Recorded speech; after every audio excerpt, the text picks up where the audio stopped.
Rachel DesFosses.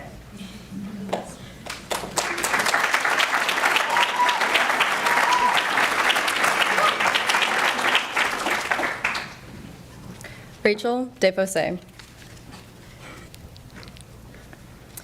When you look at me, what do you see? If I asked you to guess my ethnicity, I'd bet that you would be unsure.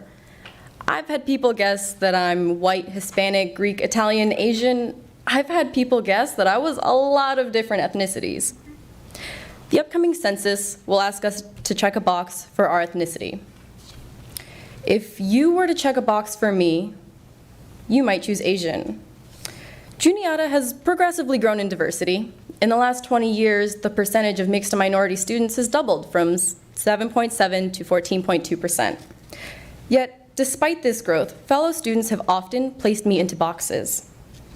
At an event on campus, I was taking a photo with a group of racial minorities celebrating our diversity. When they took the picture and saw me, someone turned to my friend and asked, "Why is she here?" When my friend replied that I was part Asian, she said, "I guess that's okay." On the other hand, if you were to check a box for me, you might choose white. During orientation, I was sitting by the campfire, and the person next to me leaned over and said, "You're not white." When I replied that my mom was Filipina, he said, "But you don't look Asian."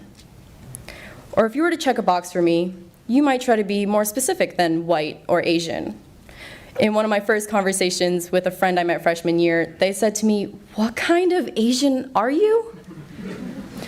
Few people would guess that a Filipina woman is my mom, but almost nobody would guess that a blue-eyed, red-haired, and very freckled man is my dad.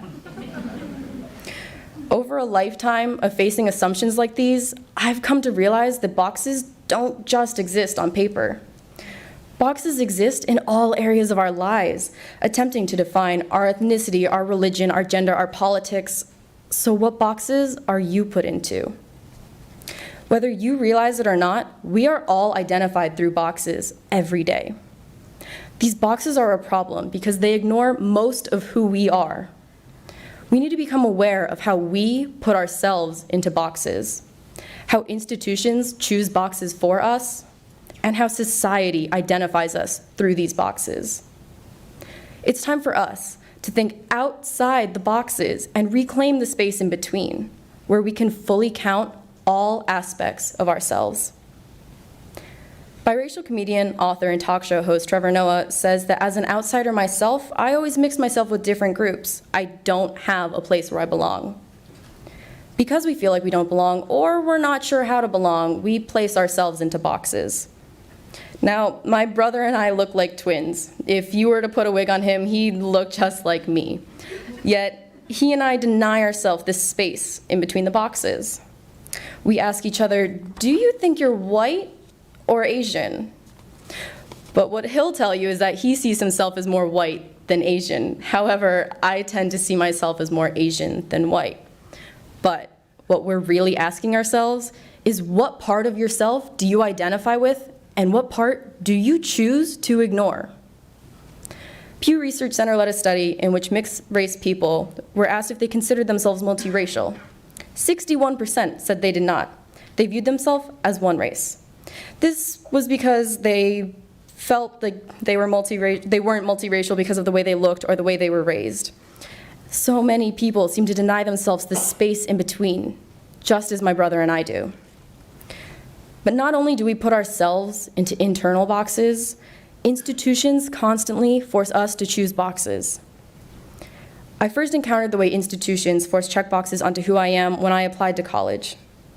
When I used Common App, the application that many students use to apply to college, I confronted checkboxes of the following ethnicities: white, Hispanic, Native American, Asian, African American, and Pacific Islander. You could only choose one. And if none of those fit, you were channeled into the checkbox labeled Other. Institutions don't see who I really am. They only see me as other. I spent days trying to figure out what I wanted to label myself. I didn't want to select other. It didn't feel right to me. But college applications don't wait for you to solve your identity crisis, and I was running out of time. With one box, I joined the outcasts, known as others.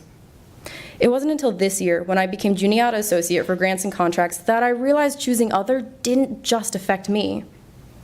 My supervisor, Mike Keating, Juniata's grant administrator, said that students who chose other on college applications are not counted in the demographics of many schools, including Juniata. So with one word and one box, I unwittingly chose to be rendered invisible.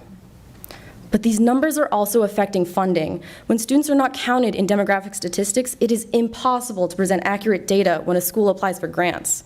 An institution is unlikely to receive funding for underrepresented ethnicities if those ethnicities are invisible in the data. When I learned that my choice of other made me invisible, I wished I had just chosen white or Asian, because then at least I would have counted.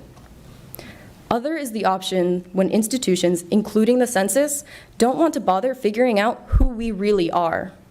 But other should never be an option.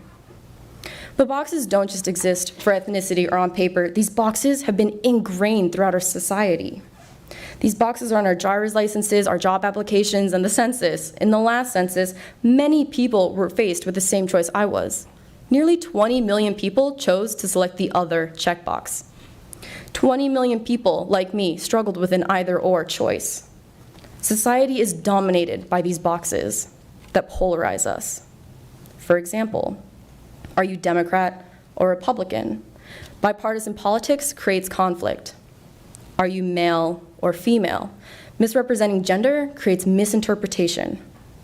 Are you Christian or Muslim? Religious opposition creates judgment.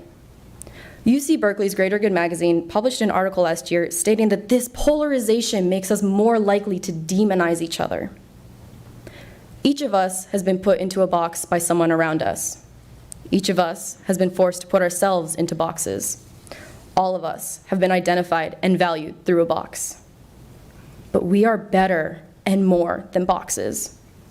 Eliminating these boxes and accepting the space between us opens possibilities for discussion rather than conflict, for awareness rather than misinterpretation, for understanding rather than judgment. When you look at someone, instead of seeing a box, envision a blank space for us to fill in ourselves.